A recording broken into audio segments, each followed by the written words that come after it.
नमस्कार, मी पंजाब डक। आज आहे 1 जानेवारी 2026। आज नवीन वर्ष सुरू झालंय आणि या नवीन वर्षाच्या सर्व शेतकऱ्यांना माझ्याकडून पंजाब डकून खूप खूप अशा आभाळ भरून ढग भरून शुभेच्छा।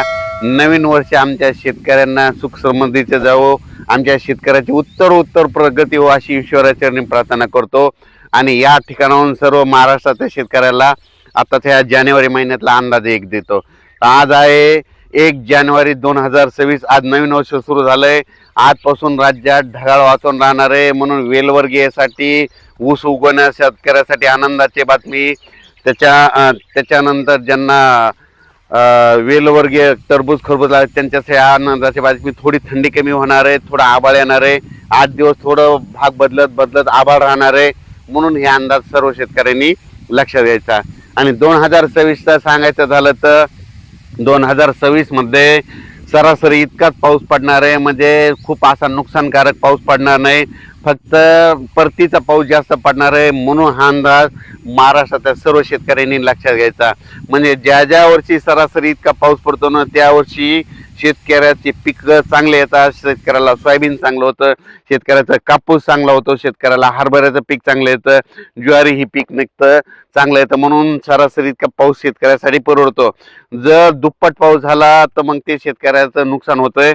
म्हणून यावर्षी चांगला पाऊस पडणार, म्हणजे सरासरी इतकाच पाऊस पडणार आहे, खूप नुकसानीचा पाऊस पडणार नाही, म्हणून हे लक्षात घ्यायचं। जूनच्या पहिल्या म्हणजे 7-8 जूनच्या दरम्यान राज्यात म्हणजे काही भागात पाऊस सुरुवात होईल। त्याच्यानंतर जुलैमध्ये देखील पाऊस पडणार आहे आणि ऑगस्ट आणि सप्टेंबरमध्ये जास्त राहणार आहे। म्हणून हा अंदाज सर्व शेतकऱ्यांनी लक्षात घ्यायचा। मुद्दामून 1 जानेवारीला हा अंदाज सर्व शेतकऱ्यासाठी देत आहे। तर सरासरी इतका पाऊस म्हणजे काय, बऱ्याच शेतकऱ्याला गोष्ट ही लक्षात येत नाही। तर उदाहरण सांगतो की आमचा हा परभणी जिल्हा आहे। दरवर्षी आमच्या परभणी जिल्ह्यामध्ये 650 ते 700 मिलीमीटर पाऊस पडतो। तर या 2025ला 1200-1300 मिलीमीटर, काही गावामध्ये 1400 मिलीमीटर पाऊस पडला।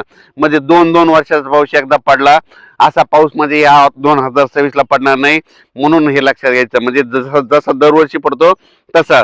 आणखीन एक उदाहरण सांगतो, सोलापूर जिल्ह्याची दरवर्षी पाऊस, सोलापूर जिल्ह्याला काय होतं 350 ते 400 मिलीमीटर पाऊस पडतो।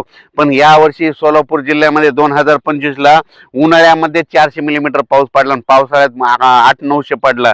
म्हणजे इतका पाऊस म्हणजे दुप्पट पडला। त्याच्यामुळे शेतकऱ्याचं सगळं नुकसान झालं, सगळं द्राक्ष बागायतदाराचं झालं।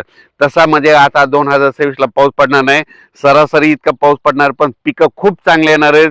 म्हणून सर्वप्रथम हे शेतकऱ्यासाठी 2026 चांगलं जाणार आहे, म्हणून सर्वप्रथम शेतकऱ्यासाठी आनंदाची बातमी। आणि आज आहे 1 जानेवारी 2026। आजपासून राज्यात ढगाळ वातावरण राहणार आहे, पण ढगाळ वातावरण राहत असल्यामुळे राज्यात धुळी राहणार आहे, म्हणून हा अंदाज लक्षात घ्यायचा। ज्यांना हरभऱ्याचं पीक असेल तर तुम्ही फवारणी करू शकता।